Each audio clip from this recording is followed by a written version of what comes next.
Okay, good morning everybody, or good day.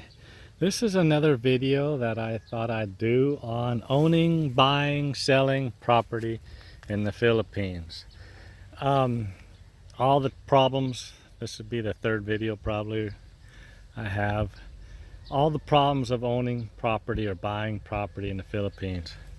Nothing is cut and dry. Nothing is good. Nothing is all right. It's all got the good, the bad, and the ugly. When you buy property, it doesn't matter if you buy it from a person, organization, or a bank. You will encounter problems in owning it. Getting the paperwork done, getting it surveyed.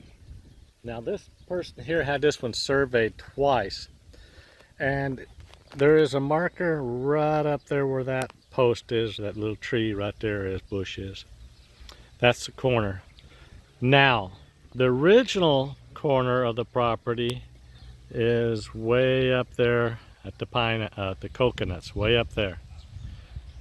Now, when they had it surveyed, the neighbors that have the property, or say they own all that property over there, and they say they own it, they have no papers, they have nothing to prove that they own it.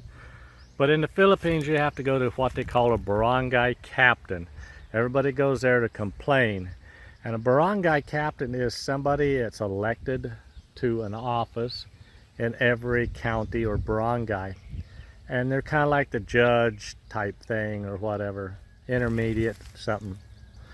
And it's tough because if you don't vote, or you don't give the barangay captain money, or you don't not supported, they're not going to go your way, trust me. Things ain't going to go your direction, your way, no matter what. And that's just the way it is. But you got to go to them 3 times and complain with the people before you can get a paper saying you can go to court or go to the police or something like that. Now, this person here had this property surveyed when they bought it, and the survey marker originally was way up there in them coconuts, right at the corner of them coconuts. And it went all the way down to that great big bush and trees there, then across, and all the way out the bottom. Now, the people on the other side said they own it, they've owned it for years, it's their property, it's been in their family. They threatened to kill the lady here and bodily harm, kill these people that own it on this side that actually bought this. So what do? You push it, and you put your boundary marker out there, you build your fence out there, you push it, and these people are gonna, you could have harm come to you, they could kill you, kill one of your family, who knows.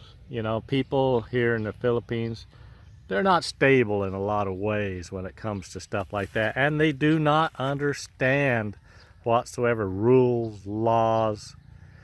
All they follow is, like the old West days. This is mine, I'll shoot you if you get on it, basically. So it's very, very hard. They still live in the old Western days, 1800s. So it is very hard here. So what this lady did is decide just to let them have that, keep that, and do whatever they want to it. They don't have papers to it. Her papers still go all the way out there to that coconut out there, the coconut tree. Her papers, titles still go all the way out there. But she decides she would just let them have it, let them farm it, let peace be peace, and they leave her alone, she leaves them alone. And that's just part of it. So owning or buying property in the Philippines is not an easy thing.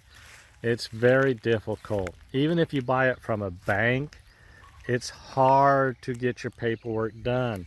You got tenants, or people that want to be tenants, that say they're tenants, say they've worked on the property, they maintained it, they planted a couple of coconuts, now it's theirs. You owe them money because they were a tenant, they planted rice there when you weren't around. And that can happen to anybody. If you're not using the property in the Philippines, somebody else will come and use your property, and then when you want to use it, they'll call themselves your tenant. And that's your tenant, and they've been using the property and taking care of it for you, so you owe them money. It's happened with the bank, the last property down in the city. I need to do some videos on it. It's happened with that property. I'll do a video on it too. It never stops. You know, you can't, it never stops. These people over here, you know, for right now, they left everybody alone. And it depends on when they want this fields or these other fields. And then here we go again. They'll start complaining. They'll take you to the barangay captain. They'll tell the barangay captain that that serves.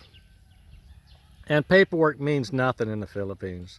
Registrations, driver's license, paperwork absolutely means nothing here. Titles, paying taxes, nothing. So that's kind of parts is tough. Property. So that's just a little short video I'm going to upload on this one. You know, it looks like this rice needs to be harvested here in another week or two. It's growing really good. So that's the way it is, and there ain't a whole hell of a lot you can do about it, except, you know, as a foreigner or something like that, it runs on laws. And this is the law, this is the title, this is the way it is. Hey, it don't work over here. You know, you can't bring your ideology over here and push it on these people, because their ideology is a lot different. They just don't understand and they will not comply. I mean, that's just that. And then they just threaten you with your life or harm, or they'll burn your equipment. We've had the mayor's equipment burned really close because they didn't comply.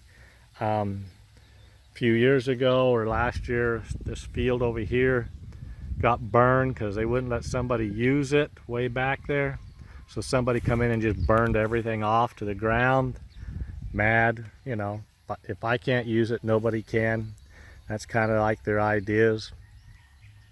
But that is an update on property, owning and buying and trying to sell. I mean, how do you sell something that you can't put a marker up there? You know, your title says it goes up there, but you can't put a marker up there. How do you sell this property legally to anybody that wants to buy it when you can't even put a surveyor marker up there without getting somebody killed? It's tough. It's part of the game. That's why coming into these places and doing this stuff is an adventure. The adventure never stops, trust me. So, till the next video, stay cool, stay sexy.